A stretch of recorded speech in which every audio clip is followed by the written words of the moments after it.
बहुत समय पहले की बात है। एक सीप नामक गांव था जिसमें राजा महेंद्र प्रताप राज करते थे। मंत्री जी, बहुत समय हो गया है, हमने अपने राज्य का हाल खबर नहीं लिया है। हमारे राज्य में सब कुशल तो है ना? महाराज, यह तो हमें चलकर ही देखना पड़ेगा। हाँ, तुम ठीक कह रहे हो, हम कल ही जाएंगे। अगले दिन राजा और मंत्री दोनों निकल पड़ते हैं। चलते चलते वह एक जंगल से होकर गुजरते हैं। तभी देखते हैं पानी पानी।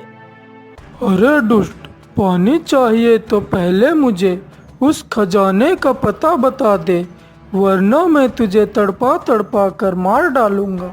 यह सब राजा और मंत्री देख रहे थे। महाराज, हमें कुछ करना होगा, नहीं तो यह लोग उसे मार डालेंगे। हाँ, तुम ठीक कह रहे हो। फिर राजा अपनी तलवार निकाल लेता है। अरे दुष्ट, मैं तुझे जीवित नहीं छोड़ूंगा। इतना ही कहकर राजा गुंडों के ऊपर हमला कर देता है और मार भगाता है।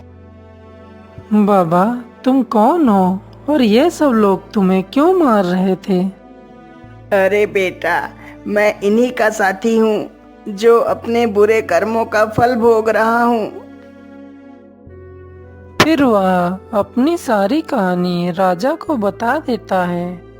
ये बात 17 साल पहले की है, जब मैं और मेरे साथी आदमगढ़ गांव के बहुत बड़े चोर थे। सरदार, अभी अभी खबर मिली है, सीतापुर गांव में बहुत सारा पैसा और धन है। इतना सुनकर सरदार और उसके साथी सारे सीतापुर गांव के लिए निकल पड़ते हैं। अरे भागो भागो, डाकू आ गए।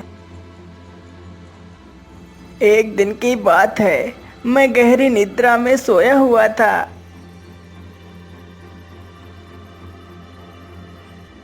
तुम जाओ और उस डाकू को उठाकर ले आओ।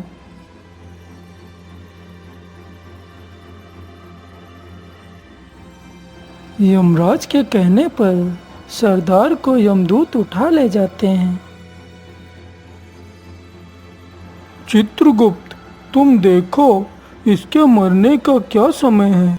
महाराज, इसके पापों का घड़ा तो भर चुका है, परंतु इसका एक पुण्य उन पापों पर भारी है। कैसा पुण्य चित्रगुप्त? महाराज, इसने हर दिन संझा बेरा तालाब पर जाकर भूखी मछलियों को दाना खिलाता था।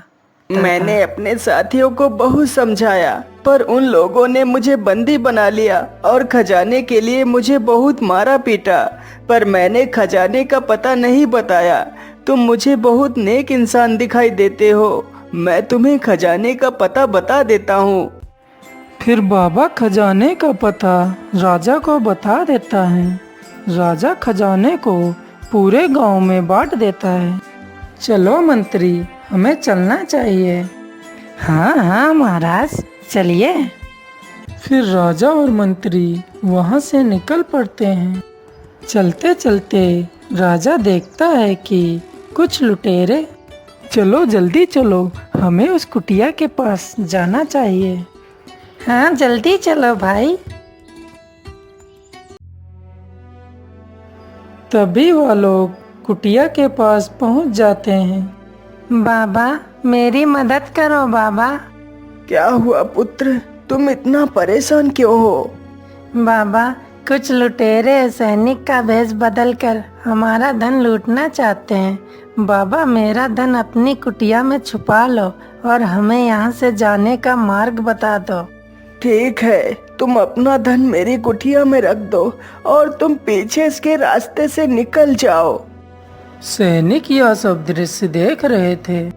अरे, ये लुटेरे तो साधु बाबा की कुटिया में धन रख के भाग गए हैं। मुझे लगता है कि यह साधु बाबा भी उनके साथ मिला हुआ है। फिर सैनिक साधु बाबा के पास जाते हैं। अरे पाखंडी बाबा, तेरा भांडा फूट गया। कौन हो तुम लोग और किसका भांडा फूट गया? अरे पाखंडी बाबा, सारे गांव वालों का लूटा हुआ धन अपनी कुटिया में छुपाकर उन लुटेरों को भगा दिया। कौन लुटेरा है, वो लोग या तुम लोग? अरे पाखंडी बाबा, अब जो भी कहना हो हमारे महाराज से कहना।